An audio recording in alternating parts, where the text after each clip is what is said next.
Probably heard about the shelling in the past month. About 27 Palestinian civilians were killed.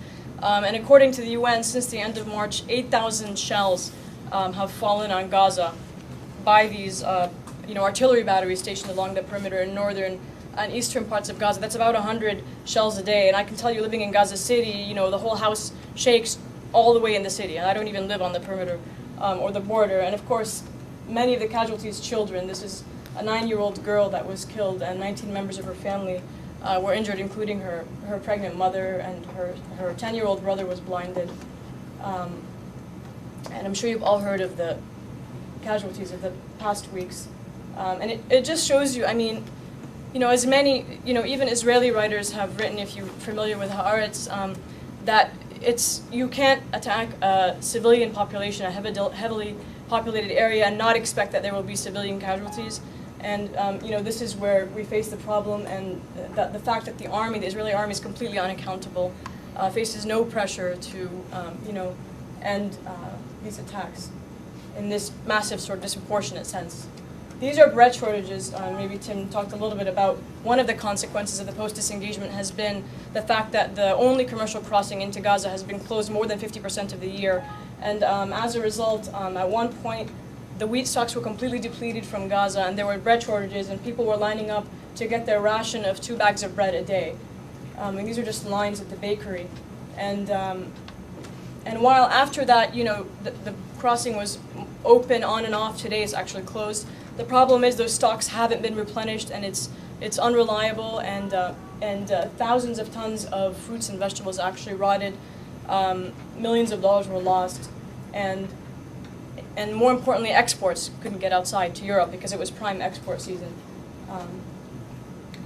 These are fishermen. The fishing industry also very hard hit because they can only fish, even though Oslo gave them the right to fish 20 nautical miles into sea, they're only allowed to fish 6 nautical miles into sea now, and often facing on Palestinian Prisoners' Day. There's approximately 9,000 Palestinian prisoners in Israeli jail, the overwhelming majority imprisoned without or detained without charge.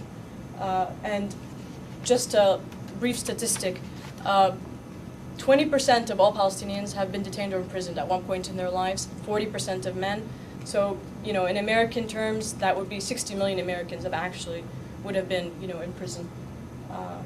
Almost 1 in 2 of any men in this room would have been in Israeli jail. This is a Palestinian selling sweet potatoes. Again, the current situation, very difficult on everyone, and people resorting to anything they can do to make ends meet. This is Riyad Naamami, 33 years old. He's a strawberry farmer, and I spoke a little bit about the closures. They really hit the strawberry and the cherry tomato farmers very hard because strawberry season is in the winter in Gaza, and they're very delicious and organic, and they're exported to Europe. And it was really hoped after the disengagement that this could be a source of income for Palestinians, and there was, EU and US funded projects to help them with their greenhouses and whatnot. But the overwhelming majority of their crops were just completely rotted, dumped on the local market, which can only absorb so much, obviously. This is Safiya Barakat, 54. She sells, rabbits and chickens. She's a breadwinner of 12, so she supports 12 people in her family because her 2 sons who are married, employed with the PA, aren't getting their salaries now. These are cherry tomato farmers in central Gaza. Again, hundreds of tons of these tomatoes rotted. This is the house, well, you can't see it here, but it's of Saeed Abu Salah. He lives right on the border in northern Gaza, as far north as you can go, and all the houses around him have been demolished, but he's sort of staying put, and there's a Israeli watchtower over him, and half of his house has been demolished. And he can't access his farmland as a result because the Israelis have declared this area a no-go zone.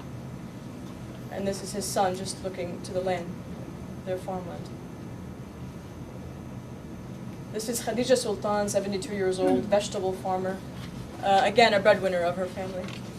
And this is a very common sight. You're beginning to see more and more women and children becoming the breadwinners.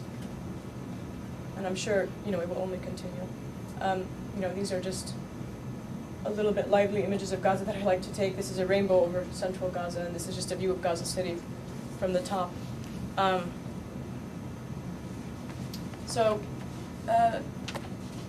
I think I'm not going to, we've spoken a little bit about the economic situation, so I just wanted to end by saying I think it's vital to everyone's interest. I talked about the U.S. national interest of trying to achieve a sustainable and just peace for the Palestinians and the Israelis.